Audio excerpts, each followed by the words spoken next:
Wake up. All right, so today we have a guest speaker. This is Rudy Garcia, who is the Regional Health Soil Specialist. I just forget what organization it is. The USDA? Yes. Yeah.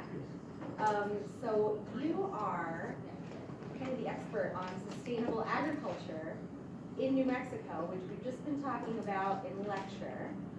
Hopefully you're going to have more information on it than I did, and maybe you'll even say some things that contradict what I said in lecture last week, and that'd be great. So come on up, and yeah. Thank you. My name is Rudy Garcia. I work with the Natural Resource Conservation Service, the Department of Agriculture.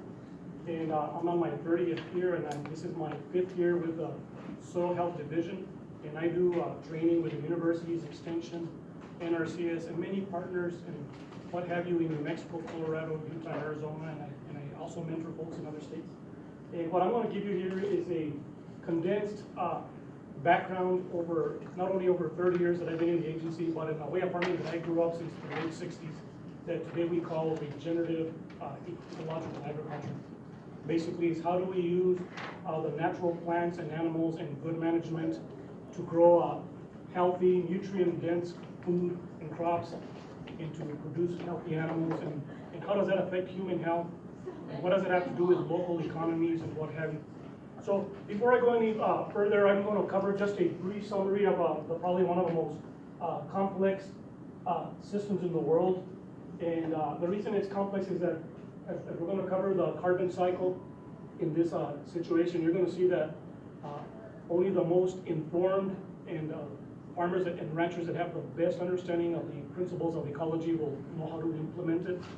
The majority of farming and ranching around the world is still farming in a conventional mindset with a lot of use of technology, herbicides, fertilizers, and what have you. And what it has done, it has degraded a lot of the environmental and ecosystem services that the soil plays. So anywhere that we work, and we work with folks all over the world, is that we always tell folks we have one resource that is common to all of us. That is, we all walk in soil. So it don't matter if you're in a hot climate, cold climate, and what have you, you want to follow these principles. And in a little bit, I'm going to give you an example of that this kind of farming has been done in New Mexico for a long time by both the Native Americans and the Hispanics and what have you. And for some reason, at the beginning of the Industrial Revolution and the creation of tractors, fertilizers, and this, that, and the other, we departed from ecological-based farming, which today has caused us a lot of problems. So here we go. Okay, so we're going to cover, first of all, the most important principles here. If I can get this one shaking here. The most important things that we want to do is we have basically five major soil health principles that I want you to keep in mind. And I'm going to give this presentation. It has about 167 slides, and it's going to be a lot of information. So what I've done is I've broken up all the stuff into components. We're only going to actually cover a few slides. I just want you to get the concept. So when you see this and say, why am I learning organic chemistry, biology, microbiology, soil physics, or whatever you're in, you want to say, this principle that we're going to cover here integrates all the sciences in a way that you have to make it practical in the field. So the first thing that we do is, you see right here where it says maximize biodiversity. That means that when you're growing plants, you want to grow as many diverse plants on a piece of land so that you avoid monocultures. In other words, you don't want to just plant onions every year, because you'll get diseases and you'll deteriorate the soil. So whenever you're looking at natural, healthy, ecological systems, you're going to find that you find a diversity of plants and flowers and what have you. So keep this in mind as we're going to go into an example here. The other thing that you find in very healthy ecosystems is that the integration of animals, in this case cattle grazing, crop residues for cover crops, and I'm not only talking about cattle, I'm talking about grazing hogs in the cover crops. I'm talking about chickens following cattle after the cattle have eaten and they ate the worms and whatever the food. We're talking about all animals and all that diversity. So when we talk about maximizing diversity, we're talking about plants of every type, cool season, warm season, grasses, legumes, forbs, brassicas, and what have you. And we're saying in that environment, integrate as many flowering plants to bring in your pollinators and all your beneficial insects. And then into that enterprise that you're about to do is that you integrate animals in a diverse rotation so that the ecosystem is healthy. Any healthy ecosystem that is regenerative and sustainable is always going to rely on the most important things. You've got to have biodiversity or it won't work. And the next principle we have here is maximize continuous living roots. And that just means is that you never want to have your soil where it's not covered with living plants.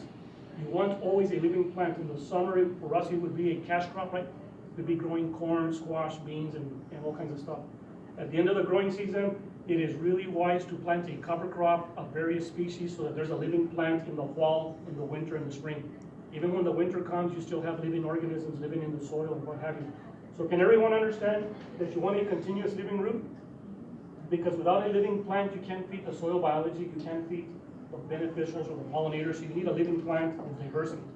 That's your second principle. The next one, you want to minimize disturbance. I'm going to give you some quick examples of minimizing disturbance. There's 3 types of disturbance that will always take place on any landscape. The first one is biological. Here's an example. If I get out there and I hit my cows and I graze the cover crops or a pasture and I graze it too low, in other words, the cows eat to the floor, that's a bad management practice. You never want to take no more than 30 to 40% of the biomass. So if your grass is, let's say your grass is growing like a couple of feet, you only want to take the top 30%. You always want to leave a living plant after the cows leave so that they can continue capturing the sun. That is a biological disturbance. If I go in there and put the sheep, goats, or anything, and I graze it to the floor, that is a biological disturbance. You will deteriorate the health of the soil because it's no longer efficiently capturing the sunlight. Another biological disturbance is leaving the field fallow. In other words, I plant a crop and then I finish harvesting a corn crop at the end of July, and then the ground is no longer covered for the entire season until next year. That period of time where there's not a living plant, that's referred to as a fallow. That's a bad management practice because you're not feeding the soil during the period after your cash crop. Okay, and there's many other examples. I'm going to switch now to physical.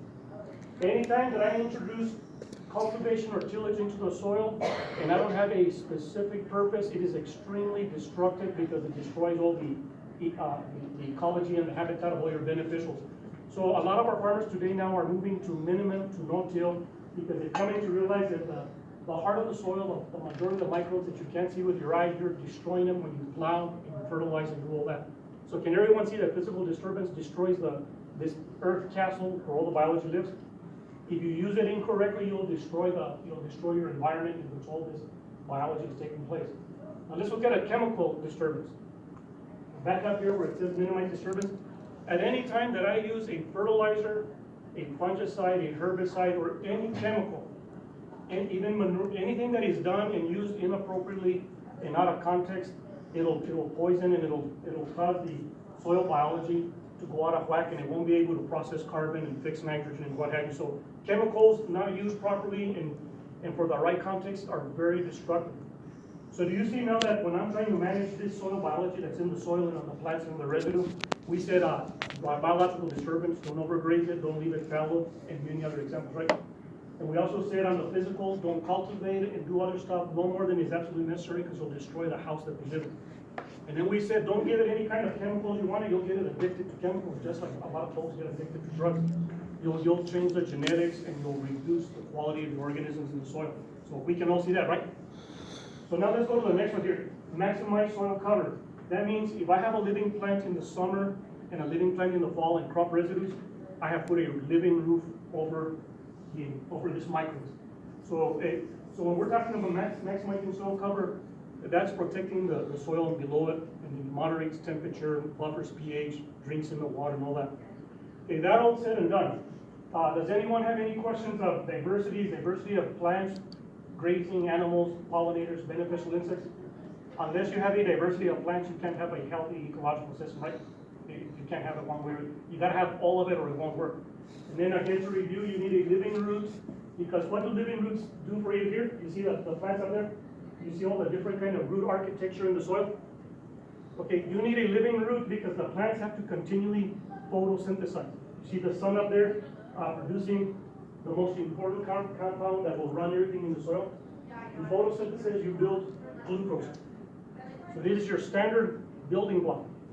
Eventually that glucose will go into the plants through the roots, and the plant and the microbes and all that will manipulate that glucose using their genetics. And so every living organism, including you and I, the birds, the insects, originally came from the plants, photosynthesis. You see that? So you gotta constantly pump a lot of carbon into the soil based on the concepts of living plants, diversity of roots, managed right. So as much of that glucose enters the system to build the plant, and these roots are going to release all kinds of organic compounds that are called root exudates. A healthy system with diversity of roots releases all kinds of organic compounds in the soil, and it'll feed the most important part. That's the hardest part. When we're doing soil health and we do it all over the place, the folks never say, well, you know, I don't have any problem with the animals, the grazing, pollinators, insects. I can see the diversity of plants. They say, hey, that's cool, I believe that. Right? They'll say, I'm not going to argue with that. And then the rest will say, I don't have no problem in seeing that you said plants and hidden roots. You see that there's more biomass below the surface than above. It's constantly releasing carbon into the soil. So folks will say, well, I can see that. That's not a big deal. And then when we tell them about minimum disturbance, we say, hey, stay away from your tillage. Use it no more than you need to. Stay away from your fertilizers and pesticides, right? Use them wisely. You see what I'm saying? They can say, well, I can follow that. And then when we say cover the soil with living plants and crop residues and roots, and say, well, that all makes sense. But the real issue comes is when we ask them, why are you doing all that? And they say, well, everything makes sense, but the biggest problem that most people that we work with have a hard time to say, we don't understand why you're so concerned about the realm of the invisible soil microbes. It is the most complex universe that we know of in terms of complexity. In the soil, the majority of microbes are beneficial mycorrhiza, saprophytic fungi, beneficial protozoa, nematodes, and it's a long, long list, and thousands of species of bacteria. Each one has a unique function. You have bacteria that fixes nitrogen. You have bacteria species that make acids that dissolve phosphorus, and it's a big world. So this is a very hard concept to understand for a lot of reasons. For the main reason being is ask anyone, do you know how many organisms live in a handful of soil that's really healthy? There's more organisms in a handful of small soil that is healthier than there is people on the planet Earth. Okay, and then there's thousands of species of all the different organisms. Okay, so when we're saying about applying soil health principles and we're saying capture the sun, produce as much carbon and what have you, is to produce a very healthy, dark, rich, aggregated soil. And everyone see how we got aggregated soil? When you have a soil that's full of humus in biology, that came strictly from the presence of microbes, the majority that you can't see. I'm not referring to earthworms or millipedes or all the other critters, they're all beneficial. But in terms of number of species and complexity and how they live, the biology is the most complex, and it's more complex than you would see in a jungle. For example, I had the chance of being in the Marine Corps in 1982 and all that, and so I went from Espanola and I went to the Philippines, and we would do jungle stuff, right? Patrols in the jungle and all that. And so when I was in the jungle, having been brought up on this way of life, it would be on my mind. I couldn't understand how there was so much complexity in terms of trees, plants, water, fish, microbes, snakes, bugs, monkeys, and all that. So you're in the jungle and you see all this vast ecology, and you're saying, my God, that is so flat out awesome, right? And then the first thing that comes is, how many of us go into the jungles and spray to take out monkeys because they're overpopulated? We don't do stuff like that, right? We don't say, oh, the trees have overgrown in the jungle, we need to go cut them. Or neither do we say disease broke out in the jungle, so we need to go spray it for a chemical. So you get my point here when we're talking about enormous biological diversity, right? You're in a jungle and you can say, yep, the natural system that is in place needs no human health intervention for it to function. It's when we don't use human wisdom, right, that we destroy this kind of stuff. Okay, so everyone sees that concept, right? Now imagine if I told you, get a jungle as complex as it is, and then shrink it to where you can see none of the diversity of all the trees, monkeys, microbes, and all that. And they said, do you now grasp the concept of a jungle that's under your feet? It's a different perspective, right? Now, the only difference between a real jungle of complexity is that this jungle is way more complex, except you can't see the majority of the critters. Now, with that in mind, as we go through some examples here, you're going to see that if you do not farm based on an ecological perspective of biodiversity and wise management, you will destroy and mismanage the realm of the invisible to the human eye. You will destroy that which does all the work. Can everyone see that concept? If you have a question, raise it. It's not an issue. We've done this hundreds of times.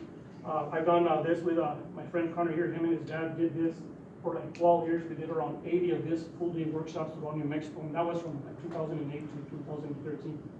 So we've been with every kind of environment, with researchers, consultants, farmers, and blah, blah, blah. So there probably hasn't been most questions that we haven't heard. And so my main point here, and with your professor over here, was to give you an integrated approach, how people use it practically. Everyone will agree that you're talking about the most complex science in the world is understanding ecological processes, right? To understand this means you have to really appreciate microbiology, biochemistry, you gotta understand soil physics, you really gotta understand soil chemistry, interactions and relationships. You know why it's so complex? Because unless you understand it from an ecological perspective, the sciences are very hard to understand by themselves. We hear this all the time with folks that we work over the years. They'll say, you know what, I took a lot of these classes of biochemistry, soil microbiology at the university and blah, blah, blah. And a lot of the folks will say, you know what, I couldn't remember understanding it in context. I said, I totally understand, because if you don't see this from an ecological perspective and the whole world is completely dependent on this physical process, you'll be frustrated and say, how can that possibly be, right?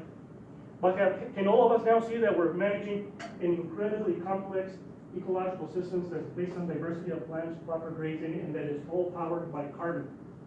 Can everyone see that photosynthesis, the ability to capture the sun and turn it into all kinds of organic compounds, is the energy source that empowers everything that's in the realm of the invisible? In here is where you're going to get nutrient-dense crops from. In all of reaction areas where you're going to get soils that are rich in humus. It's in here that you're going to get water purified, because water that moves through a very healthy soil to all these bodies will make it back into the aquifer pure, because the microbes will take any garbage out. When you have a healthy soil, you bring wind and water erosion to an end. When you have a healthy system, you will bring all the beneficial pollinators and beneficial insects back into the ecology. When you have that, you will benefit all the frogs, birds, and all the other critters. When you have nutrient-dense crops, your cows and your animals that eat them will be eating food that came from a healthy soil, that the animal will be healthy. When you're talking about human health, and not only the physical part, but mental and ability to think and create, you're only as healthy as you are to the degree that you are eating from this natural cycles. Where when you're talking about nutrient-dense crops, guess where they came from? Cannot have nutrient-dense crops unless the microbes released and took out all the micronutrients, trace elements, hormones, vitamins, and all this other stuff. So when we're talking about human health, it cannot exist unless you have a healthy soil. You see how the soil is a unifier and connects everything together? We're talking about healthy ecological systems, right? Healthy watersheds, healthy animals, pollinators, healthy food. We're talking about doing it in a way that it's, this is the most economical way to produce food, and you know why? You're relying on your ability to understand natural processes, to stay away from artificial inputs. Can everyone see that concept?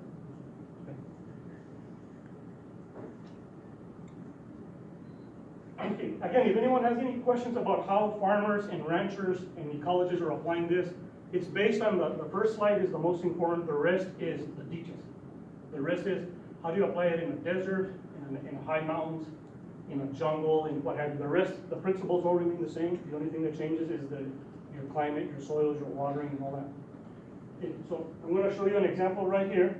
For it says up there, we did a field workshop around 10 years ago. Clarence, Connor's dad, and myself.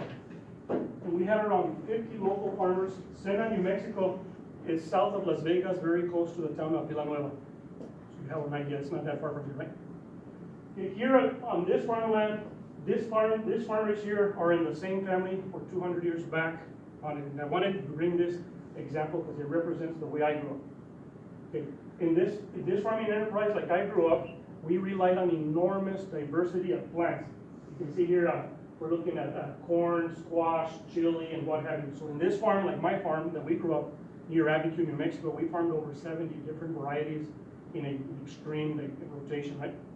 Can you see that when you look out there, and when we sent our folks out there, and I asked them before we went into some of the biology on the bottom, I asked them, go out there and walk through this fields, like 20 acres of this, combination of crops and pastures and cows and what have you, under an irrigated system. I asked them, go out there and tell me, what are your first observations when you go out there?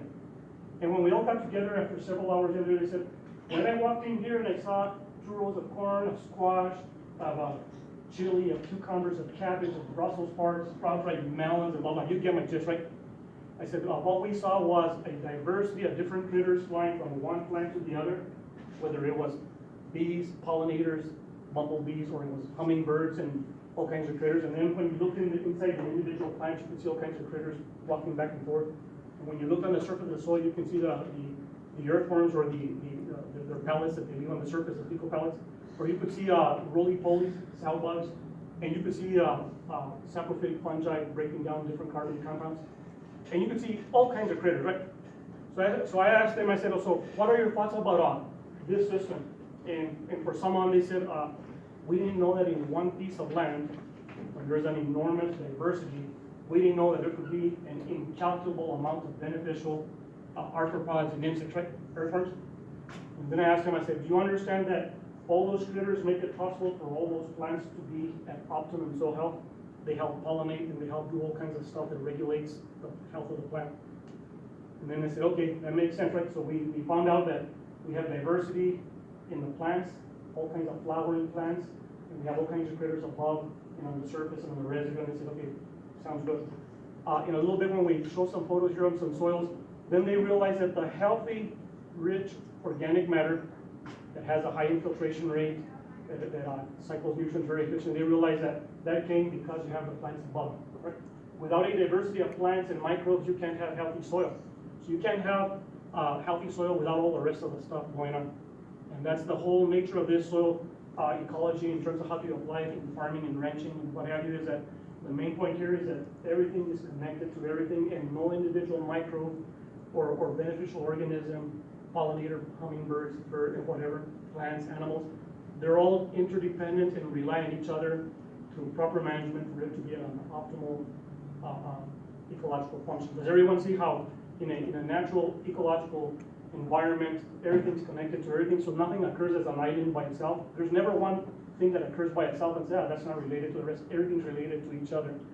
And so you can therefore see, as we're going to go through a few more examples here, you're going to see then that when we look at the soil microbiology in the soil, the invisible part, you will get to this lesson. Remember I mentioned about our example for being in a jungle and then shrinking the jungle and then making the jungle where you can't see it with your eyes except making it more complex than a jungle. Can you now see that all the above management, including grazing, irrigation, and everything, compost that you applied on it, has made the biology in the soil that you can't see with your eyes, has made it extremely diverse? So unless the top is diverse with proper the best management, the bottom can be diverse, which is the most crucial part, because a lot of the functions that we want in a healthy ecosystems come from soil microorganisms. That's just the way the system works. Here's an example of my friend Minor Morgan in Albuquerque. I met him like 20 years ago. Again, if you see in here, you will see on trellises, melons, and the rolling trees, a cover crop, and you can see over here, it's a cash crop, cover crop, another cash crop, and the other row cash crop. Do you see the diversity? So he followed the advice that I found what we had done, and then to this he has all of this on surface drip. He uses high quality compost, has pollinators, and on his fields that he has this on, he's developed his own ecosystem right here in the city of Albuquerque. See how it did? This is on the Los Ranchos area. You see how a person can do this at any scale in any environment? This is in the city. That means if he can do this in the city on the farmland, this can be done anywhere in the world. You know, if you follow the principles that I just talked to you about, and in a while I'm going to give you a quiz to see how well you process all this information. I want you to keep in mind, don't deviate from the principles. The rest is just planning to make it happen in your field, right? So you can see here just one example, and I'm going to go through some of these examples real quick. Just to give you a flavor, this is occurring in the arid Southwest and some of the most difficult conditions. So the reason for me using this example is that many times we'll hear as we're doing this in other places, people say, yes, but that won't work in the Southwest. It's too dry. There's not enough water. The growing season is long. You have high pH. You have calcareous soils, and soils are compact. And I said, no. All these are in New Mexico, using soil health principles, growing healthy, nutrient-dense crops, and beneficiating the ecology, okay? From our friend, gentleman that I met many generations in Cuba, New Mexico, this is at the highest part of the mountains where the previous 7-8 generations before this gentleman here, they cleared the mountains. And by passing the knowledge of good grazing up in the mountains, you can see over here, one of the pastures is fenced, and you can see the rest of them, like, these cows are moved from one pasture to another, and they never allow the grass to be grazed to the floor. Remember we talked about disturbing the soil but grazing it to the floor? That's a bad practice. So as soon as they take the top 30-40% of this grass, they get all these cows and they move them to another pasture, and the pasture that still has grass in terms of height is able to recover very quickly because it's capturing the sun and rejuvenates its roots and what have you. Okay. So just want to give you an example. These soils are very shallow. They're way up in the mountains. and just a beautiful location. But when you're talking about soils that are around this, no more than 6 to 8 inch depth, and then you hit rock or calcareous hard surfaces, you better be a good manager, because if you do not manage a shallow surface soil properly, you'll destroy that soil from improper grazing. That means you gotta be aware of the grazing, the health of your animals, and you gotta say move them, they graze, move them, and you move them from pasture to pasture. So by the time they return to their pasture, the pasture has rejuvenated and grown, and it's able to refeed the cows. That's management. You know, a friend of mine, again, this photo is like 10 years ago. This is on several farms. Can everyone see that each one of these plants, including to many other vegetables, that there's a lot of diversity from row to row to row? That's why he produces crops without any inputs. These crops are planted into cover crops of peas and compost, and he uses water that he takes out of a Nambe Creek. He puts it in a small concrete distilling pond so the sediments settle out. And then he gets a low-end technology drip irrigation, no more than 1 horsepower and what have you. And he pumps the water out to the filter, and then the water goes to the drip, and it drips like drops on each one of these rows. You see that in this example here, that this combination of using cool season and warm season crops, in addition to greenhouses and hoop houses and what have you, and a lot of diversity and what have you, he's able to grow premium quality organic products, and he sells them, the majority in Santa Fe, as do a number of other farmers, for premium price. Why? Locally grown, nutrient dense, from our own soils, short traveling distance to get it to the market. Go ahead. Where does he normally sell to? Like Sprouts? Oh, no, to a lot of fancy other restaurants, including Sprouts like that. But he has contracts with a lot of the high-end restaurants that want to buy fresh leafy vegetables. But this is one of multiple ways that people sell. Okay? So you can sell this, for example, for where I grew up near Abiquiu, we sold, starting in the early 1970, we would sell at Santa Fe, and at that time we established the Taos Market, Los Alamos, Espanola, and we would sell to the co-ops, to restaurants, to schools and customers. And all said and done is that when you're growing locally grown food and you're using ecological soil health principles, you get premium price for your product because they don't have none of the chemicals in it. And if you do use any, you use very little, so your soil gets to a very healthy level. Okay? So people want to eat nutrient-dense, healthy products and say, how did you grow your food? And say, I use soil health principles. That's what we're looking at here. Some of our largest orchards, we remind me down the road, Connor, we did 3 soil health videos, one in San Simon, one in a vineyard in New Mexico, and one in a potato crop. This pecan orchard here is one of the largest in the United States. So I began working with my friend Brian Driscoll, and I began introducing him to the concepts about not tilling between pecan orchards, using compost and proper irrigation and what have you. But now one of our largest orchards in the United States is now completely moved to soil health.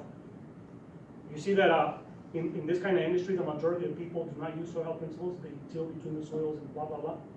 So you see the change coming. This year is in Belen, with one of our biggest producers here, that whenever you're driving down into the Meccan buyers. the Meccan buyers? Yeah, the Meccan buyers. You'll seen it when you're driving to that big giant pecan orchard. So he's using a lot of this concept. And he's one of the largest, probably the largest in that area, hands down. And so we're doing this kind of stuff here because at the end of the day, you look at pecans up there sitting, you want to have a high quality knot that is filled full of pecan, and you want to do it with the least amount of inputs, and you want to use it, you want to do this stuff using soil health concepts. Okay. A few years ago, we were up in Taos. This gentleman has got his pastures, and he put electric wire, and this cows, you see how they're all grouped together? That's called high stock density. They're all close to each other. And when you do that, you change their habit, you change their eating habits. They become more like buffalo. They learn to eat together as a group, and when they do, they eat the grass uniformly, and then as soon as they take so much, they move them to another paddock. The electric wire allows you to do this very efficiently. So they eat here for a day or two, and then you move them to another paddock, into another paddock. By the time the cows come back on that piece of land, the land's ready, fully ready, with a lot of biomass, and you can have a much higher stock density rate. Can you see that?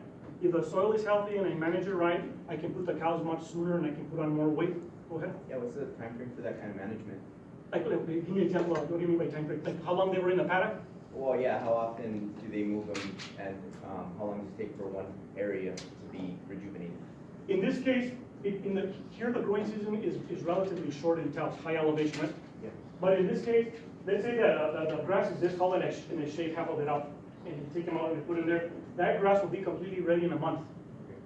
And by the time they come back, it immediately bounces back because it has the leaves and it's protected and all the principles are there. It's able to put on biomass. So by the time the cows come back into this paddock, it's already been enriched by the cows, by their saliva, their hoof action, and their manure and all that. All they did is refertilize it and the plants right away bounce back.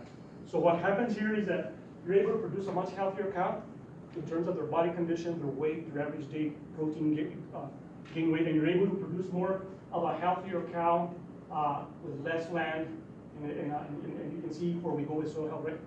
So now we're covering, in the examples that I'm giving, I'm covering here, high elevations, grazing, everything, right? Orchards, this, that, and the other, to show you that it was not the type of crop or the soil or water, it's the type of management. Otherwise, people will tell me, you can't do that in the desert, and we've done it in the desert with some of the worst soils. Because it's not the problem with the desert, it's the problem of understanding the management. Okay, this one I took at the Plant Materials Center probably like 10 years ago, and it has New Zealand white clover and what have you. The only advice on this is that I would never use one species of a grass, of a legume in any orchard. I would use a diversity of species because it makes the soil and nutrient cycling much more healthier. But this is still better than a field that's cultivated. Okay, last year I participated with several researchers from the University of Arizona and folks that I've been working with. As the University of Arizona, I'm working with a number of professors there that are completely going to bring in soil health to their extension in their university program, because they now come to realize this is such an important component of their education to folks that are going into the various fields of ecology or agronomy, soils, botany, biochemistry. They come to realize, hey, our folks will benefit from doing this. So this is what we did. We went out there into this town here of Florence, Arizona. It's around 30 minutes southeast of Phoenix. So everybody will know that if I told you how well can you grow crops on soils that almost have no organic matter, they're completely compacted, cannot work, will it work? If you give that basic advice to any farmer or rancher, they'll say, no deal, you're not going to work. Okay, can everyone see this garden fork here? Can everyone see on the background desert soils that haven't had any plants grown in the longest time? Those soils were this soils, and all they did was water the soil and let it seep let the water seep in, and then apply a little bit more water, and so we got into a foot depth. And then we let the soil stand there for a day or two, and then you get on this heavy-duty garden shovel, and you push it in because the soil's wet at field capacity, and you just rock it a couple of times, it fractures all that top foot. And then you pick up your fork and you move it and you put it in another foot.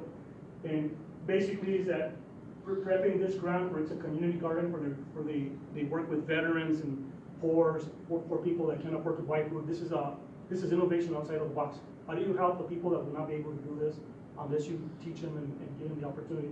So prepping this soil was very easy, right?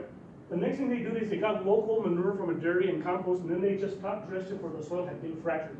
And then they rake it in very thoroughly in the top inch. Okay? And then what it does that is that it gets manure and it gets compost that's full of biology. It's an inoculant, and it makes